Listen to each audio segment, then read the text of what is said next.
नमस्कार. महिलांवर होणाऱ्या अत्याचारांच्या घटनांवरून मुख्यमंत्री देवेंद्र फडणवीस अर्थात देवाभाऊ यांनी स्त्रियांविरुद्ध होणाऱ्या गुन्ह्याबाबतचे कायदे कडक करण्यासंदर्भात सूतोवाच केले. पण त्याचबरोबर समाज म्हणून आपणही काही गोष्टींमध्ये बदल करायला हवा ना. लक्षात ठेवा, स्त्रियांना, महिलांना, मुलींना मान सन्मान देणं हे आपलं कर्तव्य आहे. ती आपली संस्कृती आहे, हे आपण कधीही विसरता कामा नये. जय शिवराय हा नारा जितक्या सहजतेने देता तितक्या सहजतेने आणि निष्ठेने छत्रपती शिवाजी महाराजांचे विचार अंगीकारणं गरजेचं आहे. डोक्याला महाराजांचा टिळा असतो आणि त्यांच्या मुखी आई बहिणीवर शिव्या असतात.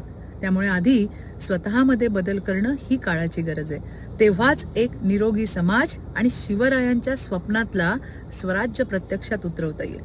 त्यामुळेच देवाभाऊ म्हणाले तसं कायदे कडक होतीलच, पण समाजाने आपल्या दृष्टिकोनात आणि वागण्यात बदल केला तर गुन्हे घडणारच नाहीत, हे मात्र नक्की.